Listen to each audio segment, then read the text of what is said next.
let's talk about the economy. Will it be cheaper? If I look at the level of fiscal recklessness that the NPP government over the past 4 years at least, until the new, relatively new finance minister took over, um, a transition to a new government would probably mean that initially there might be some increased cost because for every transition, whether it's from the same government to another government or when I say one government to another government, I mean one party to another party. Right. In this particular case, a transition in the same party will be unique because you are talking about somebody, President Nanado, handing over the torch to a new president, Dr. Baumia.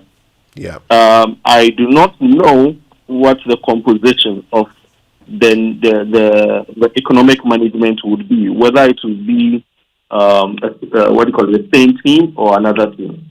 Whatever the case may be, assuming you keep the same team, of course the cost will be cheaper because you have somebody new at the helm who has tightened to some extent the financial excesses or the fiscal excesses of his predecessor who did a dismal job.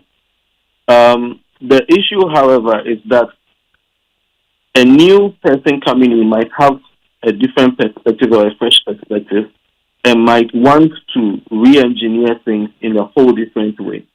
So it is a toss-up there because in the short run, in the very, very short run, you are going to have probably an increase in cost.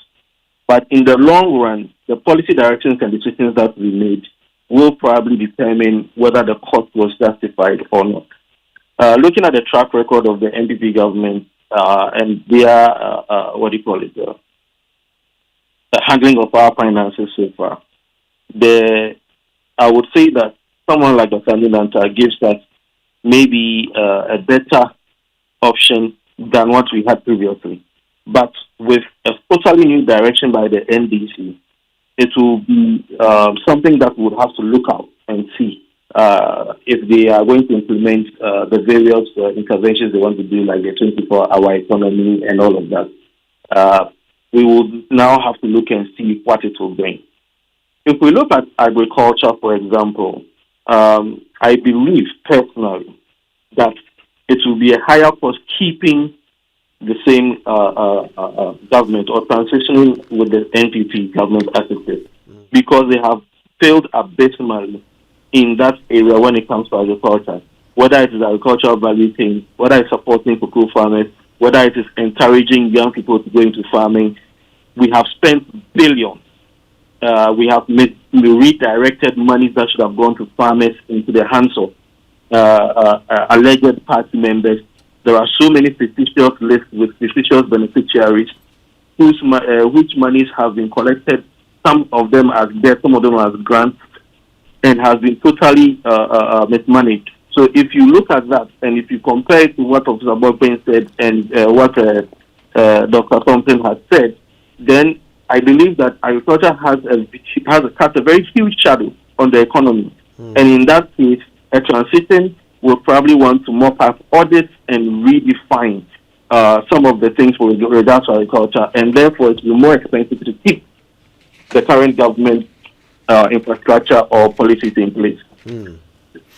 If we want to look at it in terms of, let's say, infrastructure, it is also, I would say it hits both ways. And for me, what I would want to look at is what has been the attitude of paying for infrastructural activity and maintaining infrastructural activity. We are celebrating the inauguration of a new interchange whose costs have ballooned very significantly. But if you also look at the net effect in terms of savings of transport, that is people who are commuting around that route and other routes, I would say it nets itself out. However, this rush to inaugurate half-completed projects is a sign of desperation. And for me, if you look at the fact that this has been a trick for a while now, where incomplete projects are always being touted as complete. It marks of a bit of desperation and dishonesty. However, if we want to take into factor things like the opening up of the railway of the Selorm a railway and all of that, I believe that reduces significantly costs of running or building the infrastructure. However, on the flip side, we have situations where contractors have not been paid. The contractors, even who had done projects in the SWAL NDC, the previous NDC administration, have still not been paid. There are people who have arrears for a long time. A lot of the existing infrastructure has very poor maintenance, and eventually this has led to a lot of accidents, has led to a lot of loss of lives, a lot of economic losses. And therefore, if you ask me, a new and fresh attitude towards our handling of our infrastructure leans more towards having a new or a fresh look. Audit what is there, pay the contractors, or find ways of negotiating with the contractors. If we have to toll the roads again, we could do it, or whatever creative ways we can do, so that road users or drivers on the roads or car owners also contribute to some of the cost of the infrastructure, because eventually, if we have poor roads, we would probably spend much more in multiples, probably 10 times more, in paying for new shock absorbers every year, or new bumpers, or new car parts. And also, if we pay our contractors well, the multiplier effect on the economy is huge, because these are very huge contracts. And therefore, what it means is that if we have a government that is more committed to streamlining procurement activity around infrastructure and not bloating it so that people in the ministries and then the ministers themselves will not get kickbacks, then we'll probably have a good way.